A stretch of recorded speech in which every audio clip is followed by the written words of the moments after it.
What we think? 100 men versus a silverback gorilla. Hey, what that group?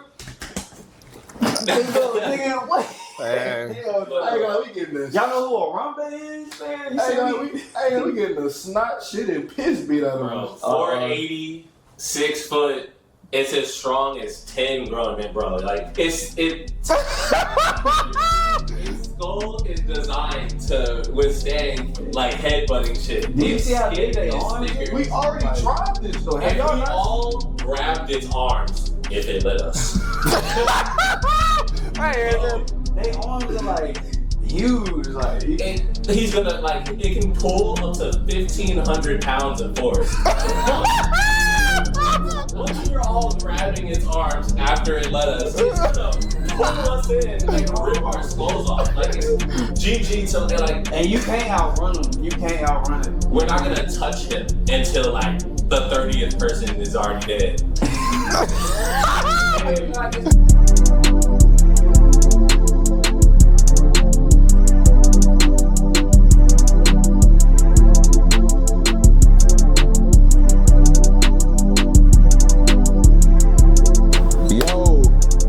Say, man, welcome back to another episode of Check the Stat Podcast, man. I'm here. I'm your host, T. Cal. Here to the left, I got my co-host, Big Mari.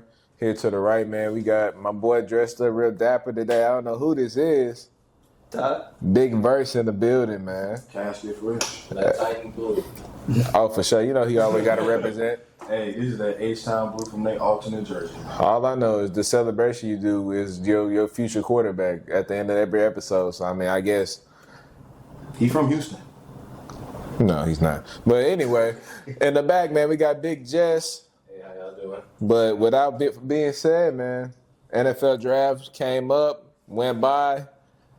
We all know the topic of the draft, Shedeur Sanders going 5th round. That was a real unexpected turn. Sheesh. I mean, we got a lot to talk about. Obviously, first round wrapping up, getting into the second round. Future off-season moves. Without further ado, Big Jess, let's get started. Yeah, so like you said, let's go ahead and get started on the topic of Shedeur. I mean, to be completely honest, do we even think that if his name wasn't Sanders, that the NFL would be treating him this way? Yeah. I don't think so. No. I mean, really. I think it's a truth that it's it's both sides of the equation. I think we done seen a lot of quarterbacks in college be cold, and then they get to the league and they're mid. I mean, look at A.J. McCarron. Look at Andy Dalton. I mean, Andy Dalton had a solid career, but realistically, I look at the draft acquisition of Shedeur in the 5th round. I do think that's a too steep of a fall for him. I think he should have went no later than 3rd. He should have been between that 2nd and 3rd round range. But I guess the last name kind of played into a factor when it came to like the commotion, the extra that's going outside of the building because teams didn't feel as strongly on them to, okay, you're going to be my starter, but they don't feel like bringing them in as a backup because that's a lot of noise. It's a lot of pressure on your head coach, your franchise to put him on the field if your starter doesn't perform. So I feel like a lot of teams passed up on his services because of obviously the last name, the fame. And then also we got to take into account he was awful in his pre-draft process. He didn't hire an agent. His dad was going on talk shows saying where he wasn't going to go. Like he was a blue chip prospect. And realistically, Shedeur wasn't that. I feel like Shedeur could have helped himself by doing the certain things that NFL players want to do when they want to get drafted. And I feel like him not going to pro day. I don't even know why that's not even why don't every prospect go to pro day and participate? I don't think your draft grade is going to fall tremendously if you go out there and put up a shitter because you still have your pro day at your school. Right. So my next question was, what do you think the biggest reason? Do you think that's the biggest reason why his draft stock was so low? Yeah, all his off-season stuff for sure. Don't It definitely plays a factor for sure. It does. I feel like then too the way like that they were handling it, like him and Dion. You know what I'm saying? I feel like Tyler said. I mean, if he would have went to pro day, if he would have went to the combine, it ain't gonna do nothing but help your draft stock. I mean, I'm pretty sure he would have performed better than majority of the QBs. I mean, outside of Tyler Stroh, probably him and Tyler Stroh probably would have just been the best QBs in that combine, honestly. But it would have gave the scouts more of a reason. Like, okay, Shedeur is like, I like him. Like, I like his arm talent. I like, I don't know, that he can, you know what I'm saying? He has zip on his pass or whatever. You know what I mean? Like, it would have gave them just more. It would have gave you more notoriety, bro. Basically, like, show the scouts what you can do for real. I feel like a lot of, not a lot, but there are prospects that have skipped the combine and it hasn't necessarily affected them to the likes of how much it affected Shedeur. I mean, look at the likes of Caleb Williams, but to be fair, he was seen as a generational five-star talent the moment he stepped onto the Oklahoma campus, let alone USC as a Heisman Trophy winner. Right. I think the draft, the interview process that Shedeur went through definitely didn't help his case at all. And I think also, to a certain extent, I think the league was kind of sending a bit of a message to not necessarily him, but his father, Deion Sanders, to where it's like, okay, you're not bigger than the program. You're not bigger than the shield. And it's not in the sense of me trying to say, oh, is this racism? I don't think it's anything that has to do with any type of racism or nothing like that, but I'm just looking at it from the standpoint of Deion was riding and dying for his kids. And for him to be so outlandish and outspoken and expressive about where both him and Shiloh and hell, even Travis Hunter to a certain extent were going in this drive, you don't really have that kind of power to the sense of what you think you may have. To be fair, the Manning family did that for Eli, and that worked out tremendously for his career. But to a certain extent, Eli Manning was one of them ones in college on a level that probably was higher than Shedeur Sanders. So are we saying that like this is a mechanics and decision making, like under pressure type of thing, or we think that this is more of a personal and like tied to Deion's spotlight type of thing? I think both. I think you start off as, like I alluded to earlier, I don't see too much upside for Shedeur once he reaches the league. I think he kind of capped out in college. I think he has a little bit of potential to be a solid NFL quarterback, but he doesn't have the characteristics or the traits that I believe that would entitle him for a prestigious first-round pick. And I feel like Cleveland, I mean, obviously we know Cleveland is an awful franchise. They drafted Dylan Gabriel in the 3rd round just to get another quarterback in the 5th round, which essentially was the better quarterback out of the two. But I think they just handled the whole, he did it wrong. I think this should be the blueprint of how you don't handle pre-draft process. You have to, I think self-reflection is key. And I feel like if you don't have that self-awareness with yourself, you're going to be, I'm finna say a bad word, you're going to be messed up. You're going to be messed up in the world. Like me, I know damn well I can't go out there and run a marathon right now. I'm not in shape for a marathon right now. Like, I have self-awareness for that. I think Shedeur, he viewed himself as he's a 1B of Cam Ward. And NFL franchises seen Cam Ward as blue chip prospect. He doesn't have to participate in certain things because his film and tape speaks it all. He interviews extremely well. And, I mean, let me read you some of these names on this list. Cam Ward. Let me read. Jackson Dart, Tyler Shough, Jalen Milroe, Dylan Gabriel. You want to know what they all did, what Shedeur didn't do? They participated at the NFL Combine, and they went to the Senior Bowl. Yeah. And the only quarterbacks that didn't go that got an invitation was Cam Ward and Shedeur Sanders. One went 1st round, number 1 overall pick. Another one went 144th pick, 5th round. You have to be aware of, am I really like that? Because obviously we just seen a lot of good college quarterbacks be good in college, but you go to the pros and it doesn't translate. They didn't view him as such. He was going in there being arrogant, brash, like he's bigger than the program, as Charles alluded to, and I feel like that's what screwed him at the end of the day. You can't go in there not knowing like what they think of you. It's like, well, shoot, hey, I'm the shit. Like, right. You can't do nothing. Like you need me. I don't need you. And in reality, they're like, this is not a good quarterback draft class anyway. There's better talent coming next year. So kind of to like follow up what you were just saying, do you think there are worse quarterbacks? I'm sorry, quarterbacks with worse film that got 1st round love? I think so. Jackson Dart, probably. Maybe not 1st round love, but just picked ahead of him in general. Yeah. Like, I could make an excuse for Cam Ward, blue chip prospect like he alluded to. Jackson Dart, maybe the Giants see a parallel between him going to Ole Miss being similar to Eli Manning. They trying to capture lightning in the bottle twice. Jalen Miro, the athlete. He might be the best athlete on the field at all times at his feet. Tyler showed that, like you, as much as I hate it, he does have measurables for an NFL quarterback. Better listen. Dylan Gabriel, what's the argument for him? That's the only one that I just sit back and give pause. He played on the number one team in the nation. They were the number one team in the nation. But other than that, like, He but I mean, he got doesn't really have no upside for real. But we see so many players that play on number one teams in the nation, and they don't get the amount of love that certain quarterbacks do get that go high in the draft. So it's like, what type of time are we talking about? Especially being an undersized guy with an average arm in collegiate sports behind our OPO line, like. We got to be serious now. Dylan Gabriel going third round and Shedeur going fifth. Yeah, that was insane. That was. Now I felt like that was a little more. That was a personal thing Yeah. right there. I felt that was like, you know what? Just for that, we got some views. And that same team picked up another quarterback. I think didn't they pick up somebody from like Indy, North Dakota State, or something like that? No, I think it's somebody. It's somebody else. Yeah, I think that's the Raiders. Yeah, That is. I'm sorry, that's might be. But still, though, like you walk into the draft needing a quarterback and you drafted two. Kudos for filling the need, but like you drafted one, I guess, for sending a personal message to your benefit. You get them at a slightly less contract, but not slightly. It's significant. Yeah. Like the money difference is insane. $800,000. Yes, but you signed another one of you, where basically everybody knows he's not most likely going to see the field.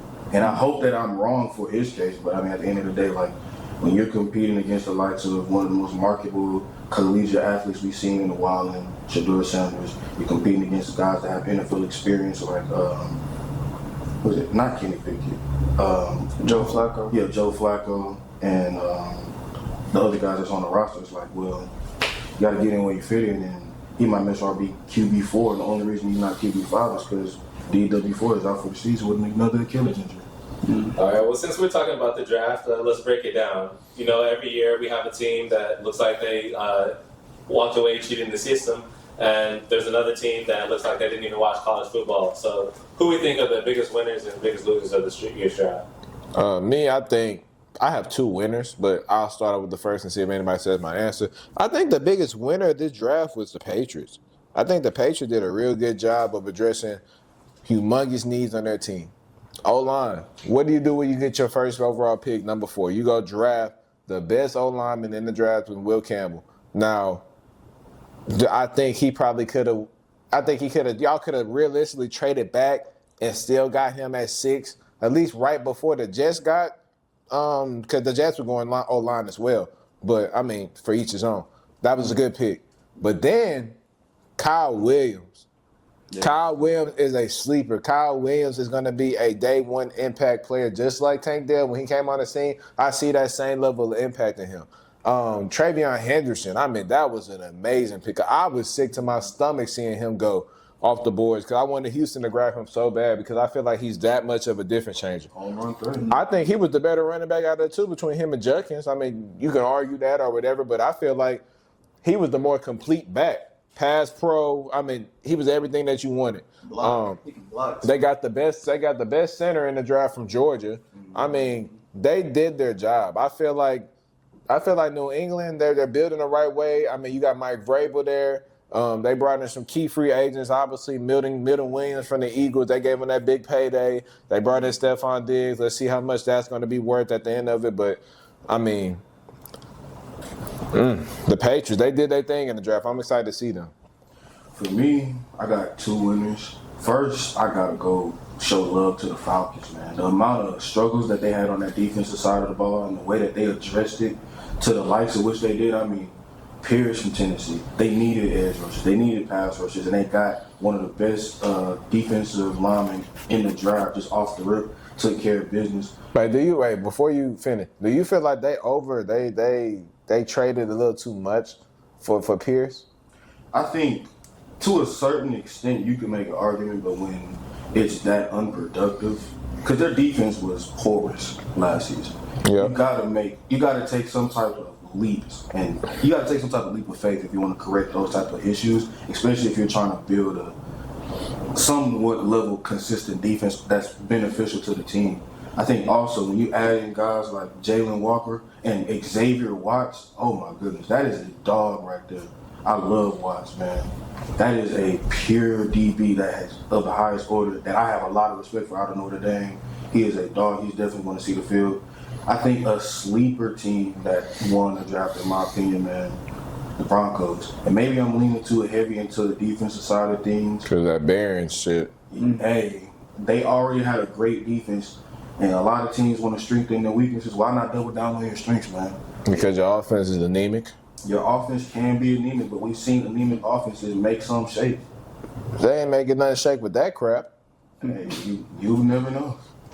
You never know. The defense can sometimes take teams to heights that offenses simply can't during certain points in the season. So, like, you already know how I feel about Barron. For sure, I think he's the second best corner in the draft over Will Johnson. And clearly Denver felt that same way, too.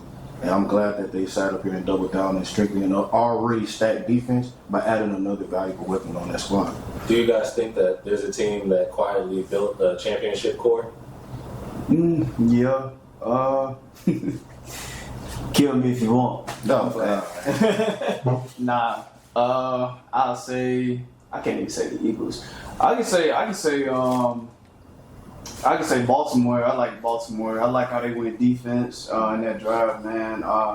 What's his name? Andrew and Buka from Texas, a safety. Yeah. That was a damn steal. I mean, if you watch Texas football this year, man, he was like Who? Makuba.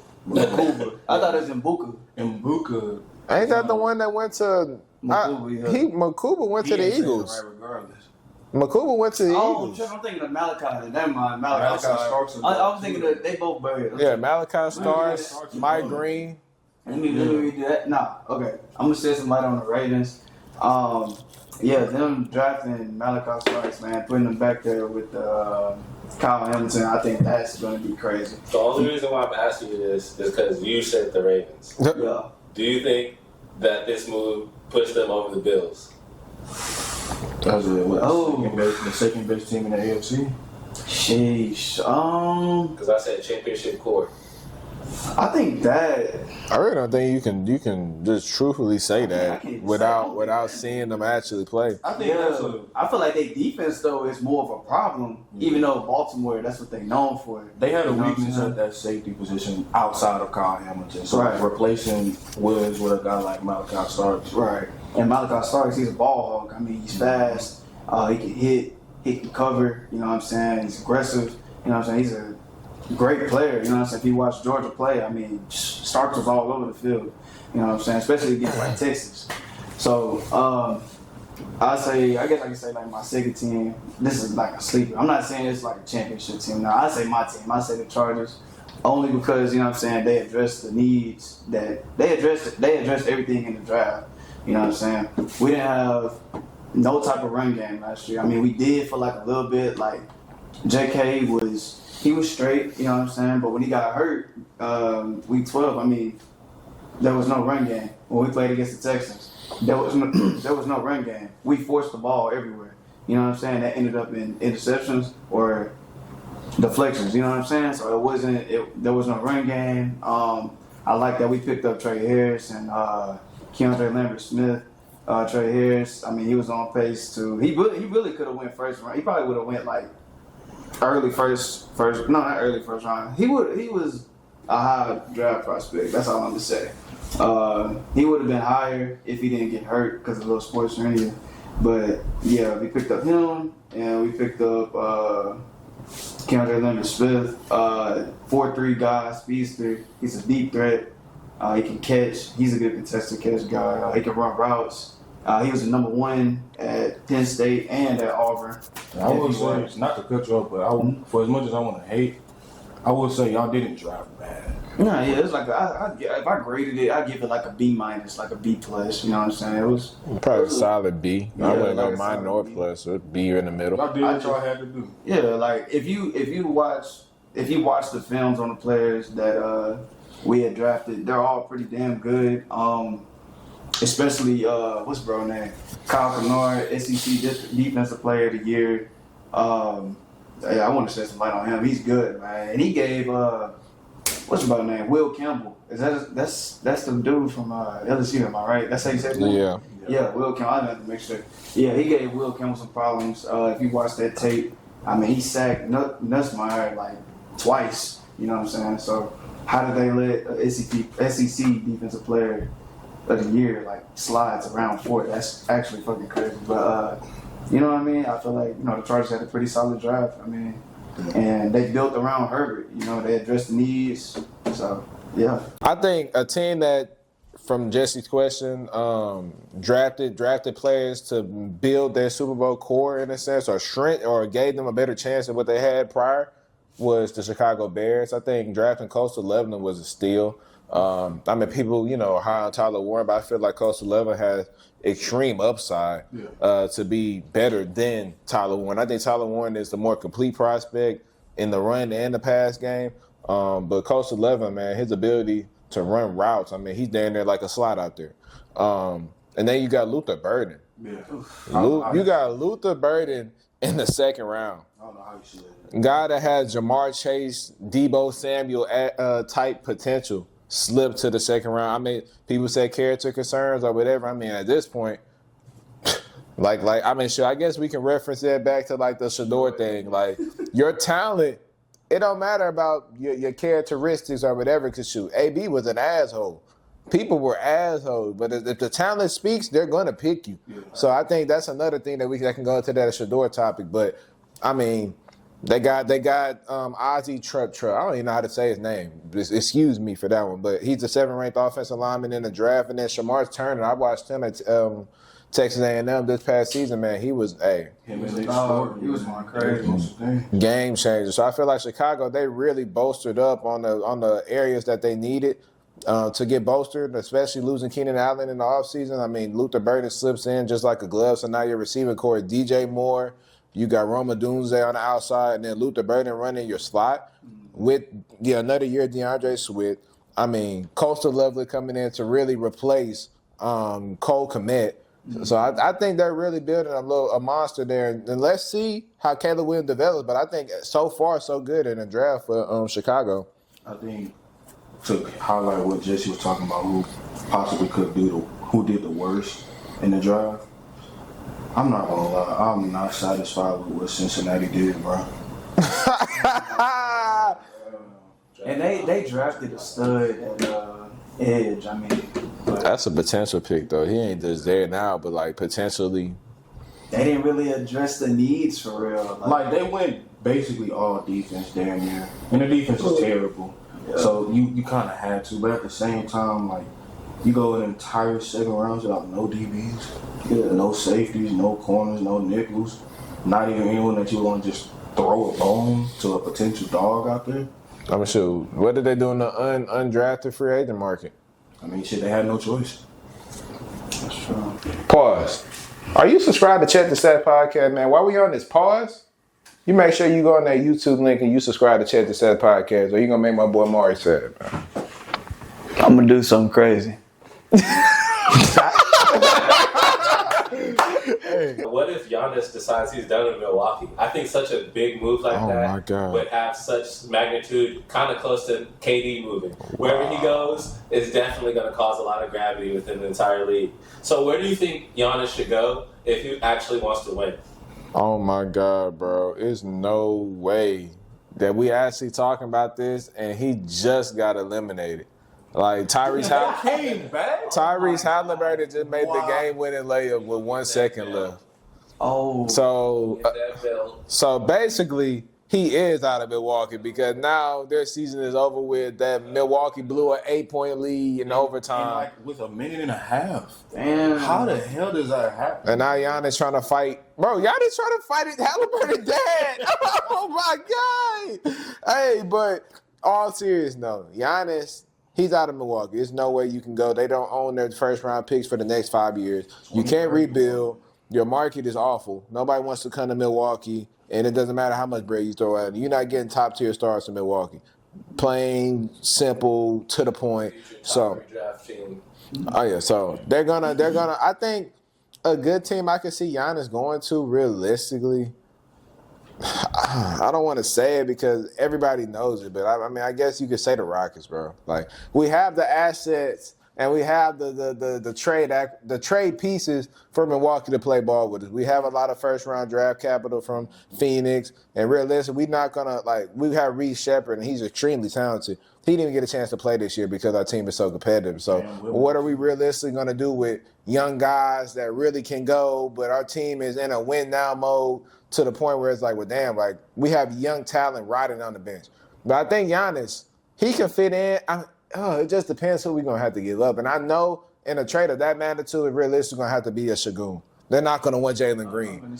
They're not going to want Jalen Green whatsoever. But, oh, man, Giannis is going to have some trade suitors for sure.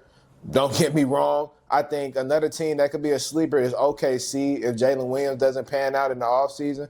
I mean, if he doesn't pan out in the postseason, I feel like OKC could try to reach out to get his services. You know, Sam Presti, he's never been hesitant to make any big moves. So I think, bro, they're still trying to fight. This is crazy. But I think Giannis to Houston is probably number one trade destination in a lot of people's eyes, and it makes the most sense. Damn, really? That's crazy. Yeah, I gotta lean the same way, bro. And maybe it's coming off a little bit biased based off of how these playoffs have unfolded and how Draymond told this man, Jalen Green, to paint them fingernails. Did what he did and still ain't light a fire. But hey, at this point it is what it is. We do have the assets to acquire the likes of Giannis Antetokounmpo. I think it just depends on what are we willing to give up. You say they might have to throw in Şengün. I don't think y'all want to get that up. Do you think that the Rockets are willing to take that plunge? And on top of that, does he need another superstar, or does he just need a deep team with shooters? Like, we seen Giannis go all the way with D team and shooting. Yeah. I think that's all he really needs. I think co-star kind of messes it up in a sense. I mean, you see what happened with Dame. You try to plug that in, it didn't work. I mean, it worked the best when you had Holiday and Milton, and Giannis is the show. And then you just build your team around your superstar with shooters, with 3-and-Ds. You lost them all. I mean, shoot. Bobby Portis, you still got Bobby Portis, and even still, I mean, he doesn't have the same level of effect because it's not the same amount of talent that they used to have. I mean, Chris Middleton, man. I mean, obviously injuries depleted him significantly, but I mean, he was a big piece of that puzzle, man. I mean, they couldn't collapse the paint as much as they're doing right now. So, I mean, Giannis to Houston, I think is the most realistic. Now, do I want it as a Rockets fan? No. I mean, he's 30. He has probably about, can we say realistic 2 to 3 more years of this level Giannis before we can start to see a decline? I'm more ecstatic about potentially Giannis on the Rockets than KD for sure.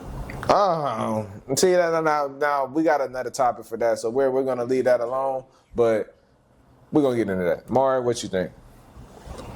Would you rather see him on a playoff contender, or would you rather see him on just like some legacy team like the Celtics or the Lakers or the Knicks? I'd rather see him like on the playoff contender. That way, like, which is like Houston. Do you think wherever he go, he gonna make them a playoff contender? Oh yeah. Houston is already a playoff contender, but I mean, I'm gonna stay a light on Houston just because, you know what I'm saying. Why not? But if he goes to Houston, man, they would be a problem. Like, they're already a problem now, but they would be even better. You know what I'm saying? I feel like Houston has a great defense, but if they come off Şengün and they receive Giannis, oh my God, that'd be insane. That'd be a crazy duo. I mean, I'd rather y'all come off with Jalen Green if that was possible. Y'all probably have to throw in like another guy if y'all want Green out of there, and they would have to, like, I don't know, I guess pitch in a guard as well.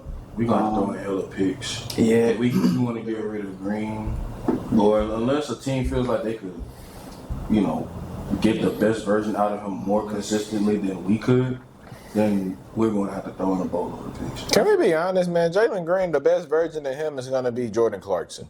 He's going to be Lou Williams. And I've been saying that for God knows how long, but, I mean, damn it, I'm sick of it. I mean, Jalen Green is just not consistent enough for you to invest that much. Like, we're viewing him as a 1B or a 2 to Sagoon. And he's not even living up to a 4 option. So, like, he's hurting us. And we're valuing him too highly. I think we need to put him in a proper perspective, like I've been saying for years. Put his ass on that bench. Let him be a 6-man. Let him come and be a microwave type guy. Go get a bucket. We're not worrying about you facilitating. We know you're defensively, you're a liability to a certain extent. You're a secondary ball handler to the main star. But outside of that, put you in your right place.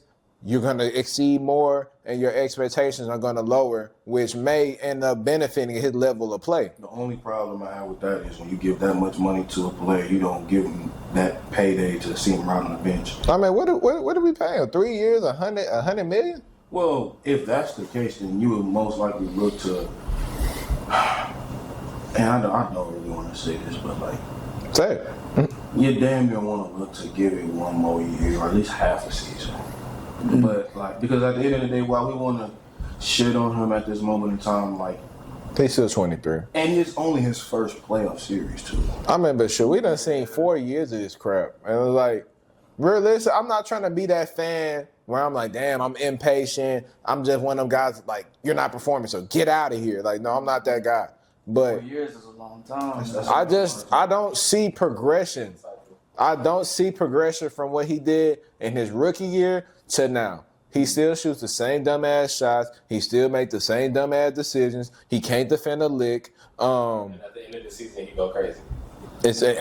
And shoot, we closer than our season now. He ain't doing nothing, so I guess it's frustrating. I think Jalen Green roller coaster. We're either gonna have to put him in his proper place, which is a 6-man off the bench, or B, we're gonna have to move on, cut ties, and get the most we can get out of it. So, damn, let me see.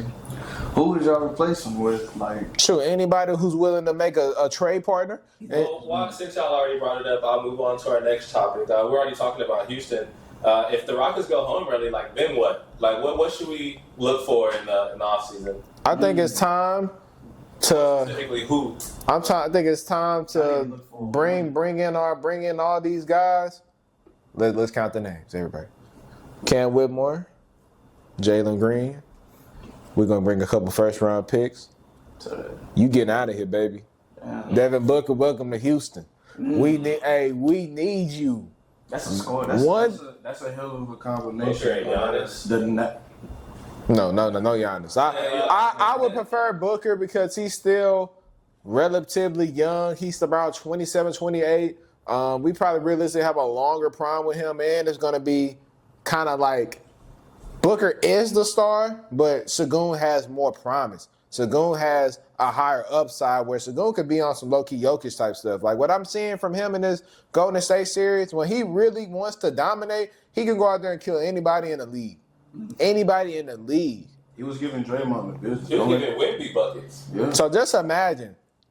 And realistically, I think Devin Booker is best as a number 2 option. Don't kill me, but I think he's better as a number 2 option. I feel like the only reason why they made it to the finals that year because that team was just so well constructed with Mikal Bridges, Jay Crowder, DeAndre Ayton, Chris Paul, Cam Johnson. I mean, there was so many guys where Devin Booker didn't have to put on so much on his plate. You had a primary ball. Wait, go ahead, Verse. Not to cut you off, but I feel like he's at his because the Suns did him a disservice by making him the primary ball handler. Like that is not his role. He is a pure scorer, and that's basically the value that you're going to get out of him. If you ask him for too much more, especially on the offensive side to facilitate your said offense, then you're going to get what you've gotten out of the past few seasons. The only benefit of the doubt I'll give the Rockets is different coaching. I mean, that's what pissing me off about that stuff in Phoenix, bro. Because they done fired so many good coaches just because the team doesn't work. It's not the coach. You put together a BS roster. You give Bradley Beal all this money. You're basically paying Brad. It's an untradeable contract because Bradley Beal is such an awful player at this stage in his career where nobody's gonna take on however much he's making. He's making north of close to 60, or it's somewhere in that ballpark. With a player option. With a player option. And you know he ain't declining. This is last big payday of his career. So you're going to have to deal with him in cap hell. This is extreme cap hell. You got KD, who's obviously a max level player, and he's going to demand that, money, and rightfully so. And then on top of that, you have Devin Booker, which is your franchise player, and you know he's taking all the money. So Phoenix has to blow it up. They know they have to blow it up. They just don't know. They want to get off of KD, and KD is going to be got off of. But Devin Booker, it's no way Phoenix can say no to, and I know how much they love Booker. Booker is homegrown. But how far are you going with this ship? Y'all traded all your draft picks to us. I mean, we got talent galore. I mean, shoot, make Cam Whitmore your star. Make Jalen Green, let him have a Devin Booker type resurgence. Like, let him be your star. But don't waste their prime years riding in Phoenix because y'all did poorly upstairs constructing this awful ass team with Bradley Beal that stinks. He's boo-boo. Trash, nigga. Then you got done. Woo! Like, what are we doing? How is this going to benefit Devin Booker? Tyus Jones, he's getting put on a bench. Yeah, that's crazy. He's getting put on a valuable point guard in this league that can go and start on multiple teams. Is getting put on the bench, and you're basically like you're asking for Devin Booker not to be Devin Booker, bro. What if y'all got Book and Tyus? No, I'm cool without Ty. I don't know. Run guard for y'all. Like, that's what I'm trying to think. Like Reed Shepard. Oh yeah, Reed Shepard. Like, do you think he's a good enough point? Yes. So you're shipping Fred. You shipping him? I'm shipping him wherever. Sure, I don't care where. He don't fuck with. I'm Fred. I'm shipping him to China if all I care. Sure, I don't care what he did last night. I'm not in total disagreement. Nah. Ooh, Devin on the Rockets. That'd be crazy. That's a championship level team. I feel like that would make y'all even better, bro. It depends on how many players that we really have to give up to get him. But I hope, realistically, and I know, bro, all of us Rockets fans that's sitting in here today, bro, we're going to have to get off one of them important pieces. And I'm not speaking on a man. I'm speaking of Jabari or Tari. We get off of one of them, and I mean, we got picks galore. Plus, we got their pick that could potentially be a lottery. So, like, if that might fuck around and be valuable as hell come draft night. And it's crazy because, like, I would, like, if Phoenix picks become the one, hey, bro, hey, fuck that. I want Wemby now, nigga. Hey, what we doing? Wemby for flag. Yeah, so while we're on the subject of the playoffs, who do you think has been the most impressive player in the playoffs this season? By far. Let's all say it together. 1, 2, 3. Anthony Edwards. Jalen mother-blucking Brunson. He been a wagon. He been a performer. They're obviously favored. They're favored to beat the Pistons. But K Cunningham coming, bro. He's coming. This has been one of the best series in the playoff. And Jalen Brunson in every single game put up 30-plus points. In every playoff game. And the people that know about Cat, we all know he's an up-and-down playoff performer. So he doesn't come with it every single night. But the one person that comes to work with his hard hat every single night for these 4 games have been Jalen Brunson. Jalen Brunson, he won the NBA Most Clutch Player Award. I don't even know when they start giving out crap like that. Hustle Award, most clutch play. What is this? What is this? But Jalen Brunson won the award. I mean, he averages 13.3 points a game in the fourth quarters of these series. He's getting buckets. He was the most clutch player. He had the most clutch points in the fourth quarter within the last 5 minutes. Mr. Brunson is also facing extremely heavy flopping allegations. What he got going on today, man? He flops every time. At the end of the day, shoot, they calling it. James Harden does it. Luka does it. It's not just Brunson. Brunson stuff. Yeah, Shea is the king of it. But, it doesn't matter. I think at the end of the day, does it affect your team? If you're getting the calls and you're getting to the line, is what it is. You got to complain. But when the playoffs come, the whistle gets a little stiffer, and that's when you really see what your guy is really about. And I think Jalen Brunson, despite all these flopping allegations and whatever you may have to say, he's getting 30. And 30 is 30. And it's not straight free throws. He getting, tough middies, tough finishes. He's going on 8-0, 10-0 flurries by himself when his team needs him the most. I think Anthony Edwards is great. Don't get me wrong. He's dethrowing the Los Angeles Lakers with Luka Doncic, with LeBron James. That's a great story when he gets it done. Right. But I just can't ignore Jalen Brunson.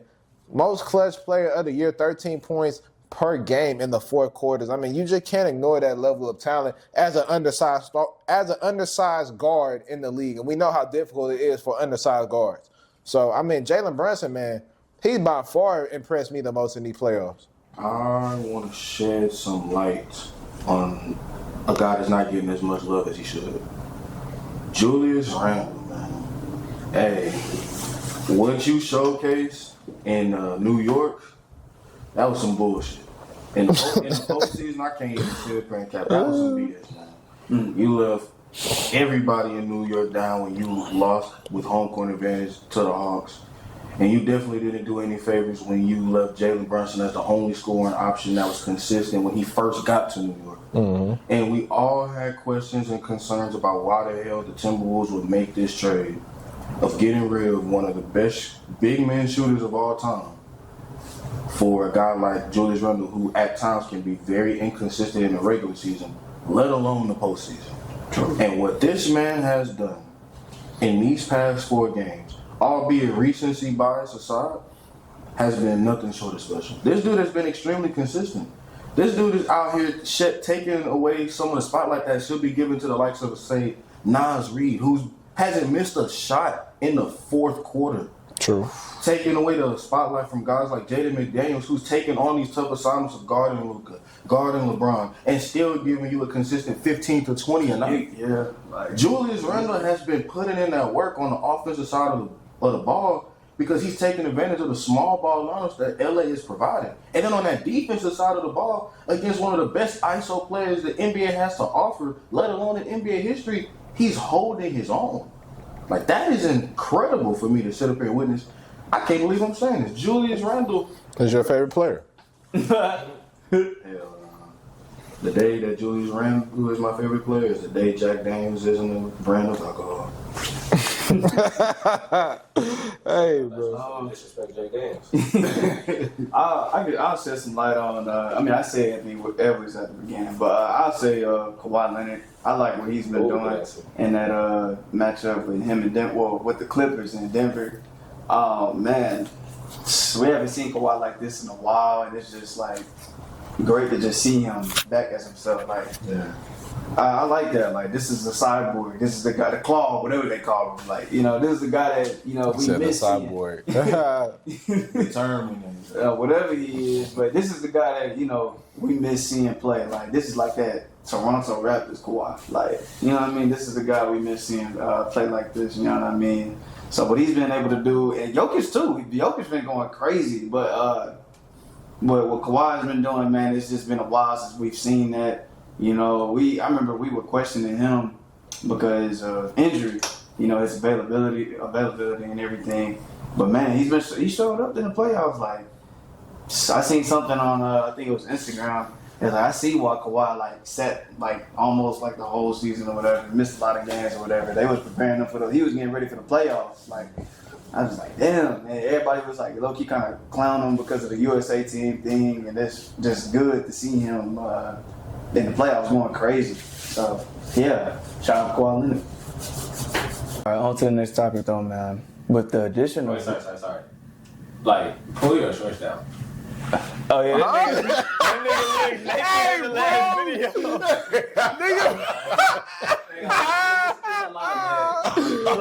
Nigga in the last video. I say, where the fuck is your shorts at, nigga? Hey, nigga. So since we're on playoff talk, what are some of the matchups that you feel like have some really good finals energies? What are some series that really have you glued to the screen? Clippers and Nuggets. Every game for the exception of Game 3 has been a blowout. Not a blowout, a very close game. Game 1, Nuggets won by 2. Game 2, Clippers won by 3. Game 4, Nuggets won by 2 at the buzzer when Jokic shot that BS and Gordon came and tipped it in with literally .01. Like, all of those games have been electrifying. I think that's probably the most even series in the playoffs. And there's a lot of good series in the playoffs that are really, like, even kill. Like, Detroit and I'm not gonna say no other teams because obviously I may go that way, but that series, man, that has the realest potential of going to 7. And Kawhi Leonard playing at all-time Kawhi Leonard levels. Jokic finally starting to pick it up. Knowing that his season with Danner on the line in Game 4, because you go down 3-1, you're basically cooked. So Jokic finally waking up and coming to the party. James Harden not playing like playoff James Harden. So, for the ones that know, that's really a good thing. James Harden's kind of showing up in the playoffs. But outside of that, man, it's the most evenest matchup in the NBA playoffs. Superstars are coming to play. Murray isn't choking under the pressure with all these elite defenders. He's actually coming to hoop. And, hey, this is going 7, and it's starting by tonight, 9 o'clock. Tune in. I'm going to lean a different way. It's easy to go with the only series in the NBA that's 2-2. But I'm not sitting up here and saying that that's a bad thing, because that's a great thing. Hell, you ain't even mention guys like Aaron Gordon. And you ain't even mention guys like Norman Powell, who still have yet to show up the way that we're accustomed to seeing in the regular season, this time in the postseason. But I'm going to lean towards New York and Detroit. Forget the fact that it's 3-1. Every game has virtually been close. Detroit could honestly be up 3-1. They blew a lead in Game 4 against the Knicks. That was insane. And then the crazy part is that's not even the worst lead they've blown.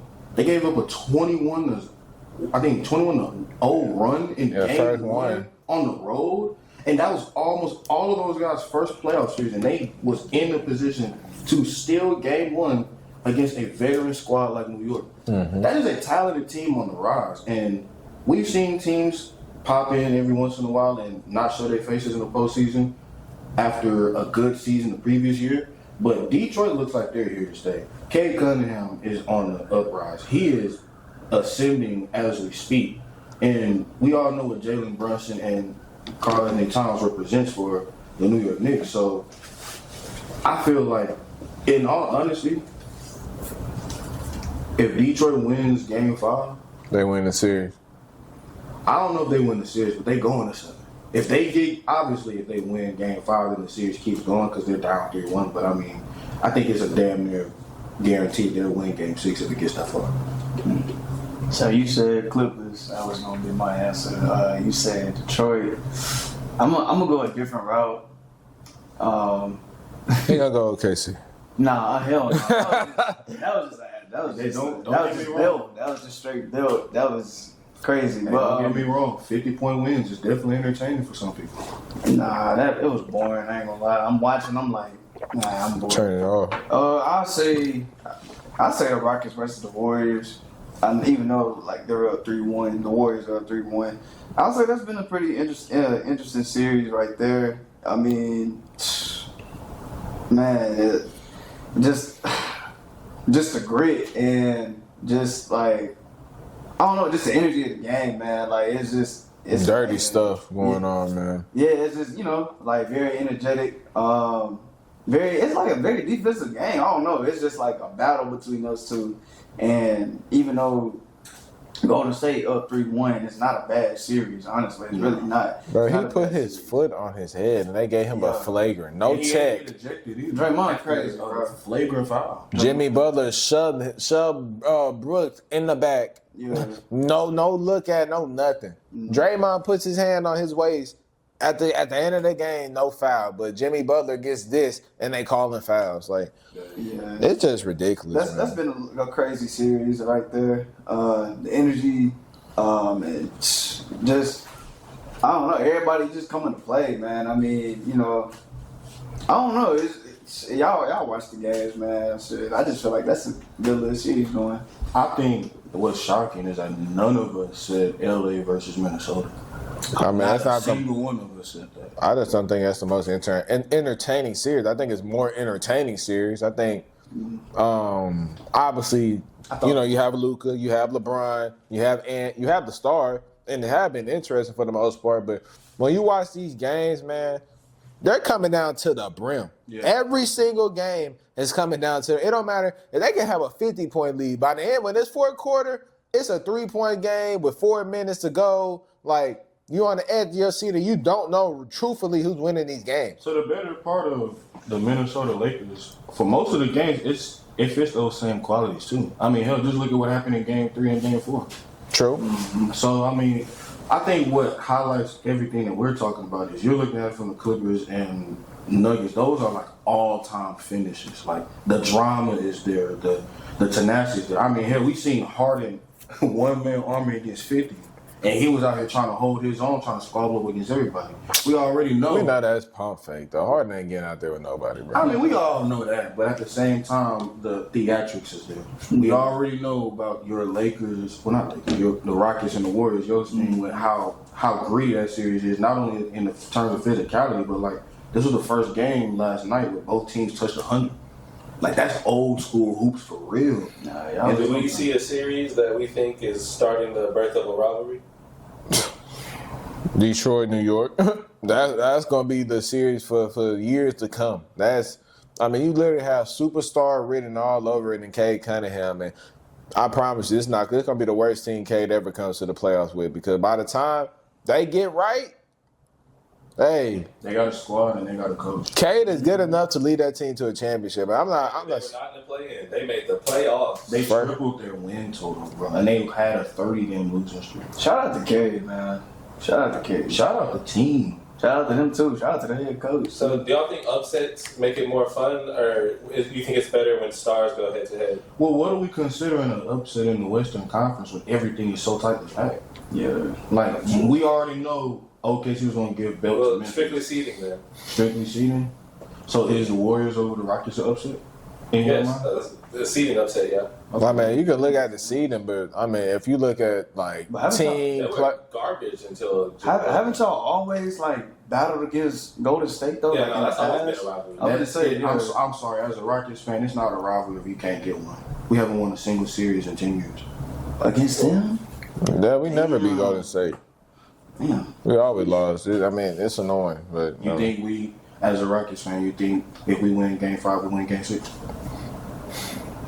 No, but I mean, obviously, knock on wood, I don't want that to happen. But I mean, realistically, I mean, we just don't have the offense to keep up in these when it's half court offense. We can't compete.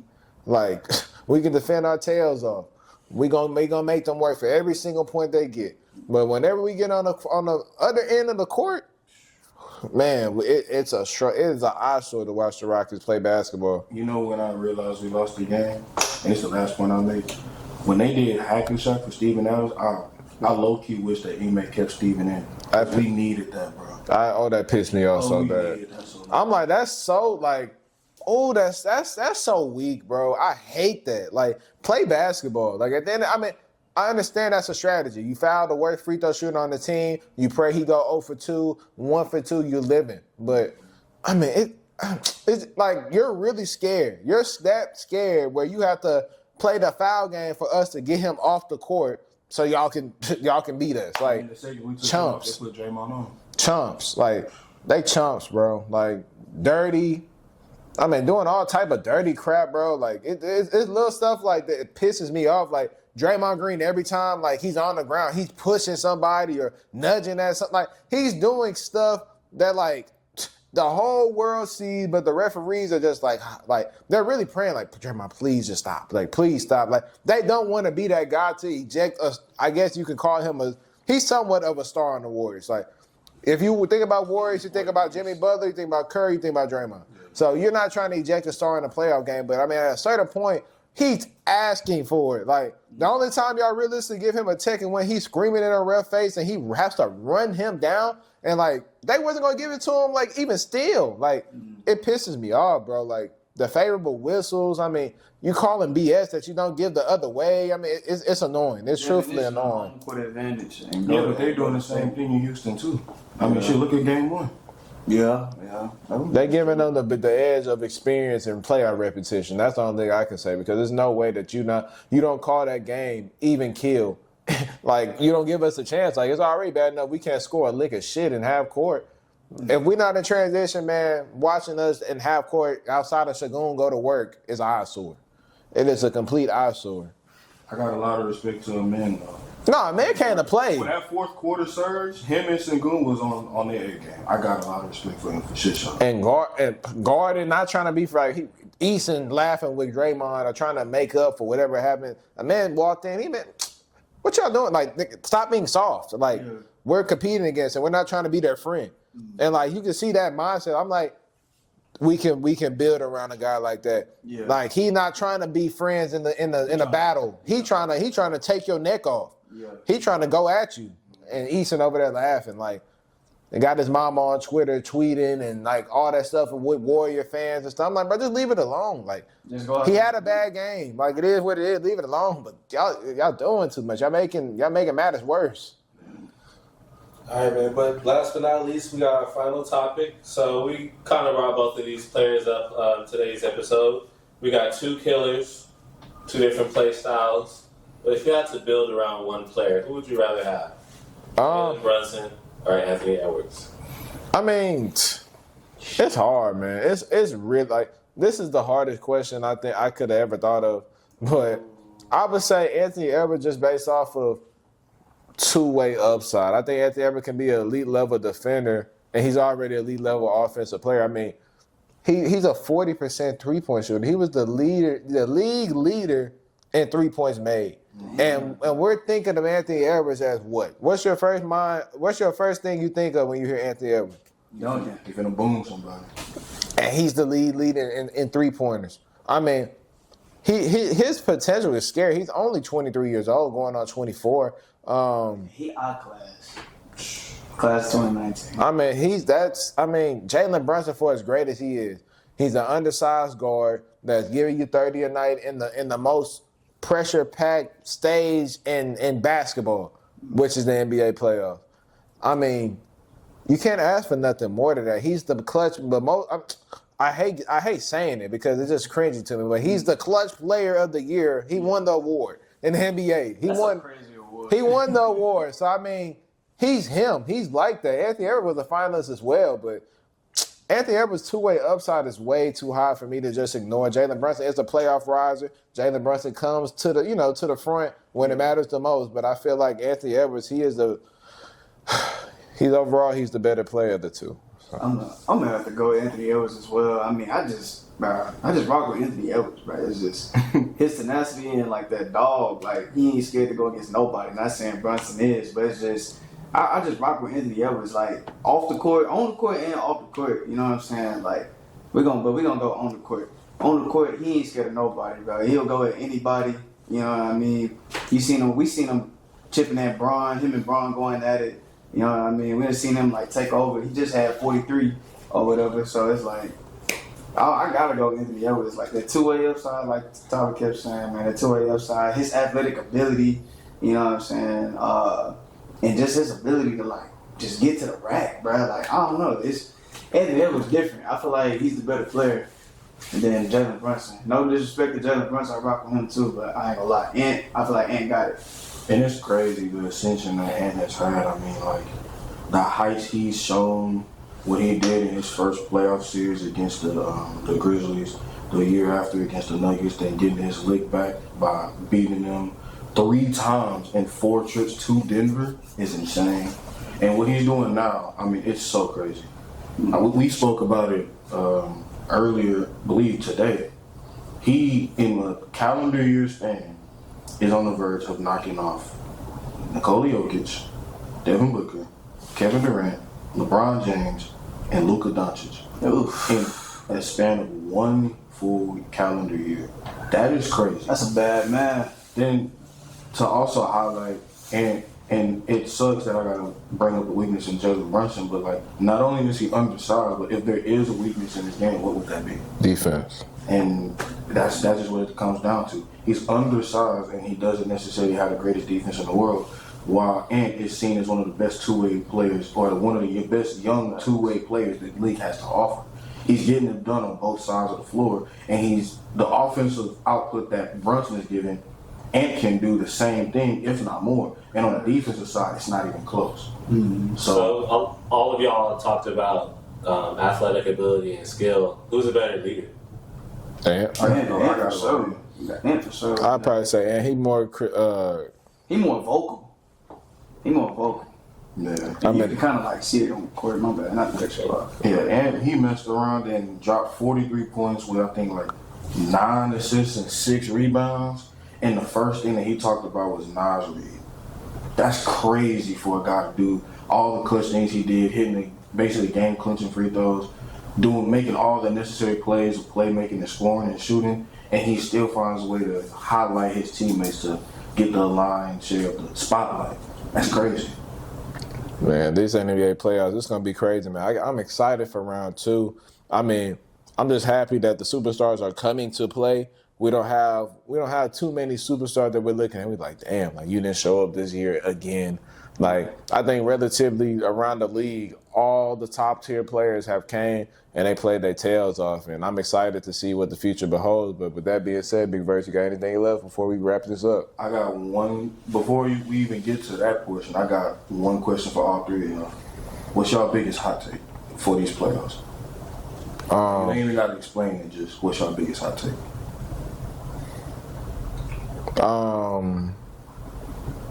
The Warriors can't win without playing dirty.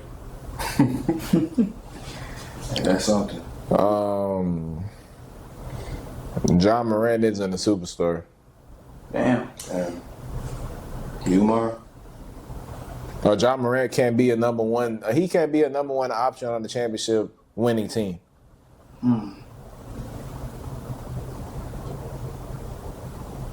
Damn, I ain't got one. Me? I think I know who's going to represent the West. And that's insane because I know what he's going to say. I know exactly what he's going to say. That's hey. What Lil Yachty say? Minnesota. Minnesota. Oh, my God.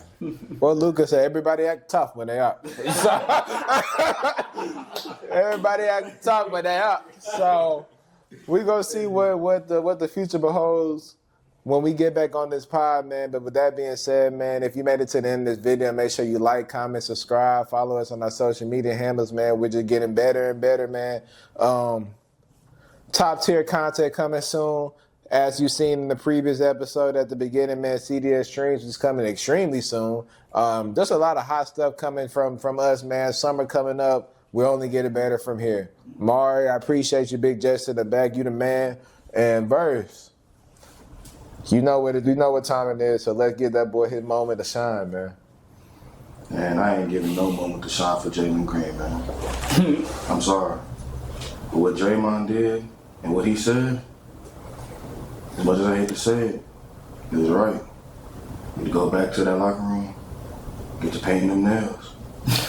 And at the end of the day, that's just what it is. That's just facts. And we all know that you need facts. So if you need them facts, check them damn stats. Hey, It's not even, they're gonna die. Maybe you don't die. Maybe he just knocks you the fuck out. Maybe he just ruptures your spleen. Like what? Like you're done. You seen that shit where it was like the Mortal Kombat scene where Gorilla ran up on him, but he picked the dude. He held him. He split two niggas. He split him out. I was like, oh. But you see that video and it was like, man, I'm gonna have to switch sides.